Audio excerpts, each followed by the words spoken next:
So here at the Ulisses booth with me is Ross Watson. Hello. Ross is designing a new role-playing game for Warhammer 40k.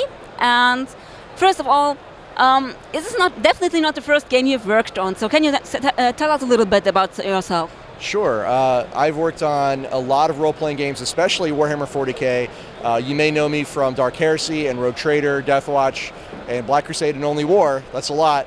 I've also worked on Star Wars Edge of the Empire and Torg Eternity, which is coming really soon, and Savage Rifts. So I have quite a few that I'm pretty excited about. But the new thing is called Wrath and Glory, and it's all about the new Warhammer 40k setting, the Dark Imperium. And it's going to be different than the other Warhammer 40k RPGs. You said you would like to make it a little bit more accessible to newbies. How are you going to achieve that?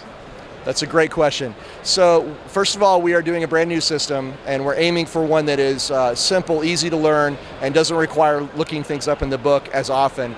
Also, we are planning to release a beginner's box as part of our initial set of products that will help people who are maybe not so familiar with the setting, maybe not so familiar with role-playing.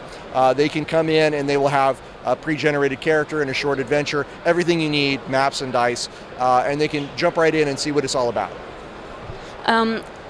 What can we expect from the system? Will it be more like, for example, Star Wars, or more like the classic role-playing games? Okay, that's an interesting question. I mean, having worked on Star Wars, I know that it is a little bit on the edge, you know, with the special dice and the way that all works.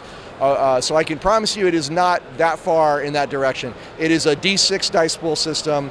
It does incorporate some modern designs, especially from things like Torg Eternity or Dungeons & Dragons 5th edition. But I think that if you are familiar with role-playing games, you're not going to find anything in here that's going to make you say, I don't know what that is. It is a system that I think is going to work really well, and it's not going to be something that you're going to look at and say, I don't know, maybe it's something else. Because, yeah, Star Wars was definitely different, and I see what you mean by that. I do like Star Wars; it's cool, but I like dice with numbers. Is what I like. So I hope that helps. And then there was the fact that the old Warhammer 40k games were very specialized in what you could play. Yes. So will that be also the case in a new one, or will you just be able to play everything with one rule set? So we're releasing a large core book for Wrath and Glory, and this core book's going to have rules in it to play a very broad a set of characters: Space Marines, Orcs, Eldar, humans, and we're designing the core book to allow for very many various styles of play that encapsulate some of the things we've done before, like Inquisitors and Rogue Traders and things like that.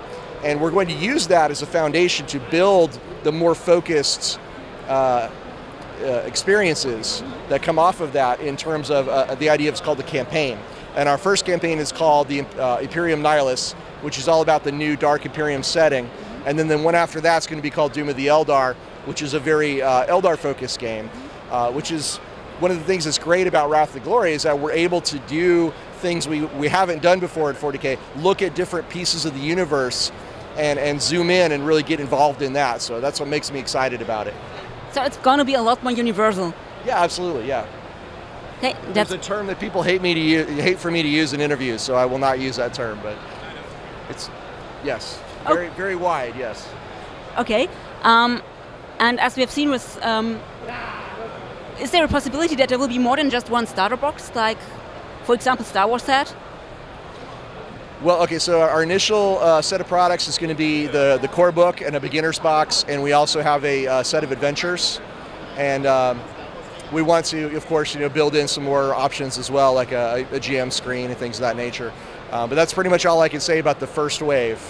But we will have many more products after that, and we're releasing, our plan is to try and release something every month after that initial wave. Okay, and how is the fluff going to be? Will it be more detailed, or are we going to be like a lot of blank spaces on the map so that players can fill in a little bit themselves? Okay, I'm a big fan of white space, which is something that's very important to me. So we will have areas that we say, this is something we're going to let you as the game master design. But one of the main core features of the 40K roleplay line in the past has been a really deep and detailed look at a setting that people really love, and really getting in deep and taking a magnifying glass to the lore. And that's what we're going to be doing in our game as well. We will also have some really deep dives and take a look at what's going on in the 41st millennium in ways that you really won't get out of anything else. Okay, and is there anything else you would like to say? Well, sure. This is my first Essen. I just started living in Germany. I think it's really great. I want to say I'm very appreciative for all the great German fans that I've met, and I hope to see more about the gaming culture in Germany. I'm very, very excited about that. So, thank you. Yeah, I hope you like it here as well, and I hope you have a lot of fun at the fair. I will. Thank you. Thank you. It's been great.